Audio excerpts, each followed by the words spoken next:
रोहन हिसाब की डायरी लेकर बैठा है। माथे पर चिंता की लकीरें हैं। सिमरन चाय लेकर आती है। सिमरन चाय का कप देते हुए कहती है, क्या हुआ जी? सुबह सुबह गणित के मास्टर की तरह माथा पकड़कर क्यों बैठे हो? रोहन आह भरते हुए कहता है। क्या बताऊं सिमरन, महंगाई ने कमर तोड़ दी है। केटरिंग के ऑर्डर तो आते हैं, लेकिन गैस सिलेंडर इतने महंगे हो गए हैं कि मुनाफा कुछ बचता ही नहीं। सिमरन मुस्कुराते हुए कहती है, अरे तो चिंता क्यों करते हो? मेहनत की कमाई है, आज नहीं तो कल बरकत होगी। आप बस ईमानदारी से अपना काम करो। तभी दरवाजे पर राज आता है। वो बहुत खुश और उत्साहित दिख रहा है। अरे रोहन भाई, राम राम। भाभी जी को भी राम राम। राम राम राज भाई, आओ बैठो। आज बड़े खुश लग रहे हो। राज कॉलर खड़ा करते हुए कहता है, खुश क्यों ना हो, मेरे पिताजी की पुण्यतिथि आ रही है। इस बार मैंने सोचा है कि गांव के कुछ खास लोगों को बुलाकर एक शानदार महाभोज दूंगा। सबको पता चलना चाहिए कि राज अपने पिताजी का कितना सम्मान करता है। सिमरन हल्के व्यंग से कहती है, बहुत अच्छी बात है राज भाई, सम्मान तो दिल में होता है, लेकिन चलो दावत से लोगों का पेट तो भरेगा। बिल्कुल भाभी। और रोहन भाई, खाना बनाने का सारा जिम्मा तुम्हारा। एकदम बढ़िया पनीर की सब्जी और हलवा बनना चाहिए। लेकिन हाँ, राशन मैं दूंगा और गैस सिलेंडर तुम अपने गोदाम से ले आना। रोहन हाथ जोड़ते हुए कहता है, माफ करना राज भाई, मैं सिर्फ खाना बनाने की मजदूरी लूंगा। राशन और गैस सिलेंडर आपको खुद लाने होंगे। राज मुंह बनाते हुए कहता है, अरे यार रोहन, तुम तो बड़े वो हो। ठीक है, गैस का जुगाड़ मैं खुद कर लूंगा। तुम बस कल शाम को कढ़ाई लेकर आ जाना। राज के घर की पिछली दीवार भैरव काका के गैस गोदाम की दीवार से सटी हुई है। राज एक छोटी कुदाल लेकर खड़ा है और खुद से बातें करते हुए कह रहा है, कमबख्त रोहन, गैस का खर्चा मेरे से डाल दिया। अब 4 सिलेंडर का पैसा कहाँ से लाऊं? दावत में दिखावा भी करना है और पैसा भी नहीं खर्च करना। भैरव काका तो रात में कुंभकर्ण की तरह सोते हैं।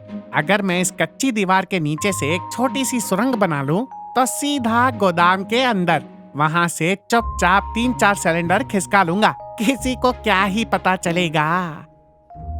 राज धीरे धीरे मिट्टी खोदना शुरू करता है।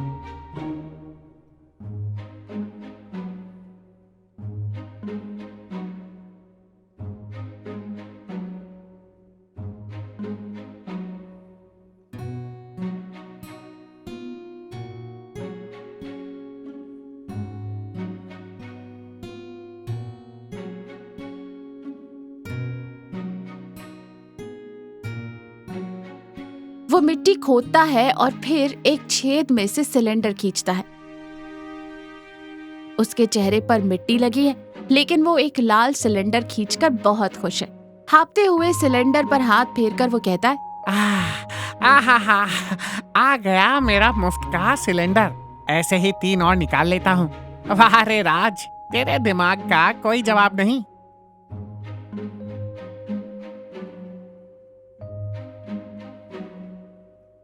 भैरव काका अपनी खाट से उठते हैं, अंगड़ाई लेते हैं और अचानक उनकी नजर दीवार के पास एक बड़े से गड्ढे पर पड़ती है। भैरव काका आंखें फाड़ कर देखते हैं। हे भगवान, इतना बड़ा गड्ढा! फिर गिनती करते हैं। 1, 2, 3। अरे मेरे 3 भरे हुए कमर्शियल सिलेंडर कहाँ गए? भैरव काका अपना सिर पकड़ लेते हैं। लगता है गांव में कोई बहुत बड़ा हाथी के आकार का चूहा आ गया है। इतना बड़ा गड्ढा खोदकर मेरे लोहे के सिलेंडर चबा गया। हाय राम!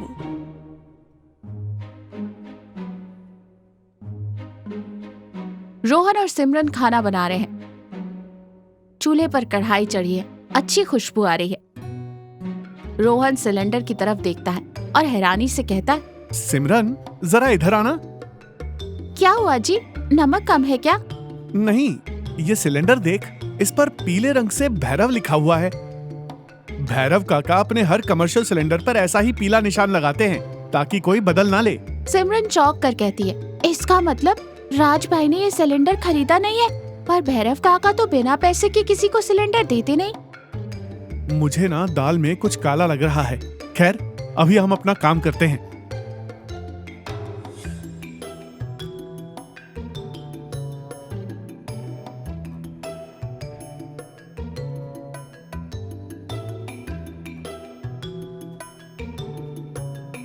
राज, रोहन, सिमरन और भैरव काका एक साथ बैठकर खाना खा रहे हैं। राज गर्व से कहता है, खाइए काका खाइए, पनीर कैसा बना है? मैंने कहा था ना, दावत दूंगा तो ऐसी कि सब याद रखेंगे। भैरव काका उदास मन से खाते हुए कहते, खाना तो बहुत बढ़िया है राज बेटा, पर मेरा मन बहुत दुखी है। राज थोड़ा घबरा कर कहता है, क्यों काका, क्या हुआ? अरे क्या बताऊं, कल रात मेरे गोदाम में एक बहुत बड़ा खूंखार चूहा घुस आया था। दीवार के नीचे से सुरंग खोदकर मेरे 3 गैस सिलेंडर उठा ले गया। राज के गले में खाना अटक जाता है, वो बुरी तरह खांसने लगता है। रोहन और सिमरन एक दूसरे को देखते हैं, फिर सिमरन व्यंग से मुस्कुराते हुए कहती है, अरे काका, चूहा सिलेंडर कैसे ले जाएगा? जरूर वो चूहा 2 पैरों वाला होगा, जिसे दावत तो देनी होगी पर पैसे खर्च करने की नीयत नहीं होगी। राज पसीना पसीना हो जाता है।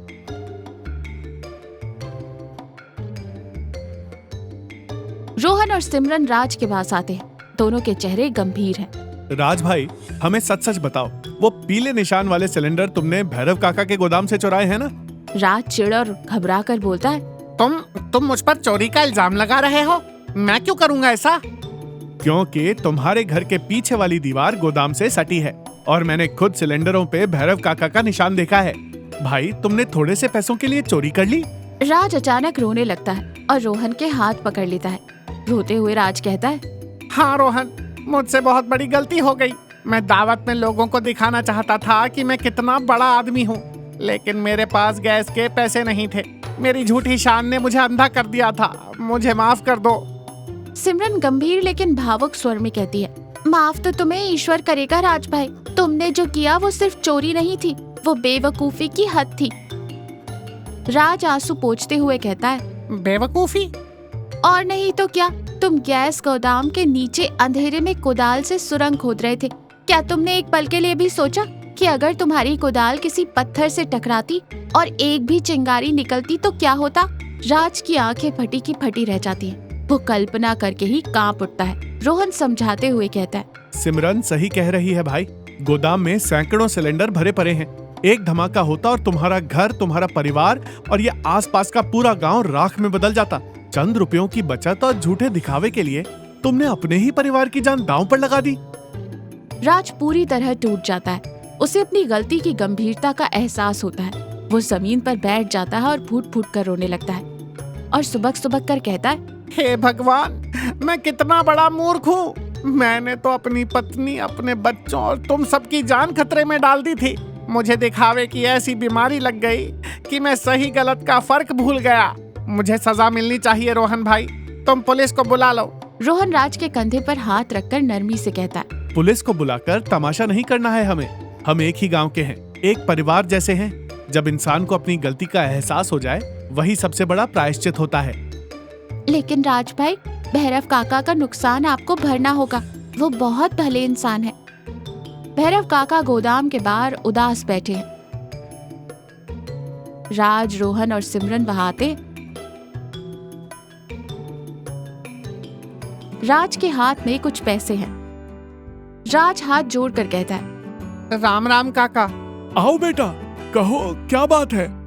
काका, ये कुछ पैसे हैं। मुझे पता चला कि उस चूहे ने आपके गोदाम में बहुत नुकसान किया है। इन पैसों से आप उस सुरंग को पक्का करवा दीजिएगा और नए सिलेंडर ले लीजिएगा। ये मेरी तरफ से आपके लिए एक छोटी सी मदद है। राज सम्मान से पैसे भैरव काका के हाथ में रख देता है। भैरव काका खुश होकर मुस्कुराते हुए कहते हैं, जीते रहो बेटा, तुम कितने अच्छे इंसान हो।